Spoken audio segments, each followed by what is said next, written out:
Fica na Rua Brasil, 1115, no centro. Então tem outras cidades também, você pode entrar lá e participar. Agora 11h48.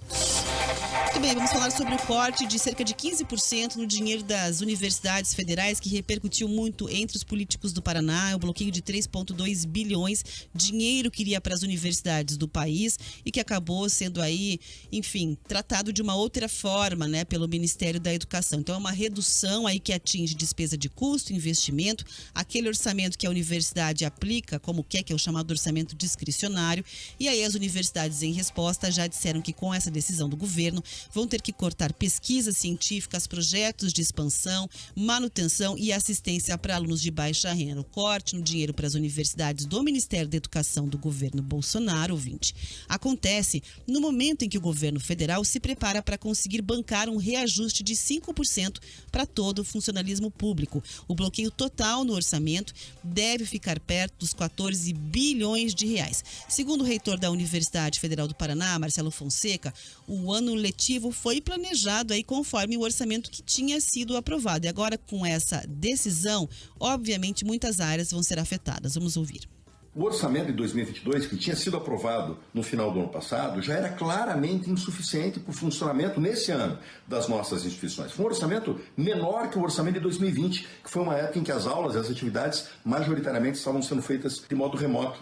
É uma tragédia nacional que logo a ciência, as universidades, os institutos, que tiveram todo esse papel estratégico e reconhecido por todos no momento de pandemia, paguem quase metade da conta desse reajuste para os servidores públicos federais, que é um reajuste justo e esperado em vista da defasagem dos seus vencimentos. Mas a prioridade do governo em colocar essa fatura para essas áreas é absolutamente inaceitável. O senador Oriovisto Guimarães, do Podemos, criticou essa decisão do governo federal e disse que se o governo precisava de recursos, poderia tirar do fundão eleitoral. Vamos ouvir.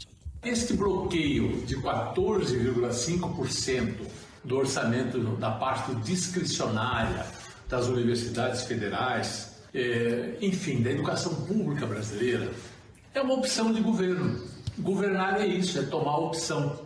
E esse governo tomou a opção de dar o dinheiro para emendas do orçamento secreto, mais de 20 bilhões, dar dinheiro para o fundão eleitoral, 5 bilhões. Ele tem dinheiro para aquilo que ele acha que politicamente é importante para ele. Só que ele acha que a educação não é importante. Então ele corta o orçamento da educação. Corta e coloca em risco as instituições federais de ensino, coloca em risco o funcionamento das universidades federais. Bom, além das universidades, vale pontuar que os institutos federais também são atingidos como hospitais universitários, aí, além do Fundo Nacional de Educação e do Instituto Nacional de Estudos e Pesquisas, com o corte. Rivaroli. Gente, vamos lá, nós não falamos que todo mundo tem que fazer mais com menos? A universidade ficou fechada por um bom tempo. Ou seja, ela teve menos gasto na sua estrutura, isso é um fato. Isso não dá pra gente negar.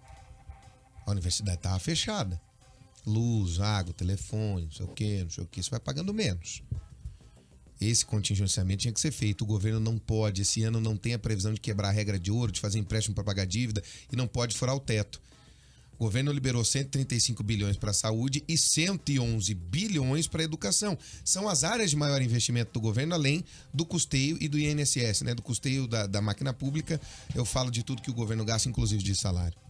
É óbvio que ele vai cortar mais onde? Onde ele gasta mais.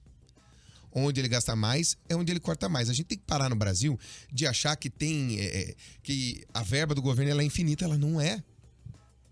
O governo esse ano pretende gastar 1 trilhão e 600 bilhões. 1 trilhão e 600 bilhões. Eu vou repetir o número para você. Mas não é um saco sem fundo. É preciso ter controle. É preciso saber o que fazer. Aí é óbvio que tem prioridades. Num ano de eleição, eu duvido, e isso foi repetido também em outros governos, você tirar de verbas orçamentárias, de tirar os penduricalhos e não pagar o fundão eleitoral e outras questões. Duvido quem vai fazer isso. Quem é o doido de fazer isso? Precisando de apoio para uma reeleição. É questão de prioridade. Mas que todos precisam aprender a fazer mais com menos a partir de agora, sim. Não adianta imprimir dinheiro e jogar no caixa. Aí a inflação vira galopante e vira aquele inferno na nossa vida. Sem fazer isso, nós já estamos passando por essa situação. Nós estamos pagando agora o dinheiro que foi impresso para pagar a pandemia. Não se imprimiu mais, mas estamos pagando a conta nesse momento. Imagina então se tiver que imprimir dinheiro literalmente, né? Que na economia ortodoxa, é onde se faz a inflação disparar. Todo mundo vai ter que aprender a trabalhar com menos. A partir de agora, a Universidade Federal do Paraná vai ter que escolher as suas prioridades também.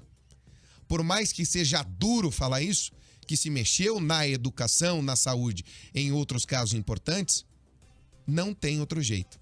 O governo elegeu isso como prioridade, uma prioridade errada. Mas o corte foi feito e todo mundo vai ter que se readequar.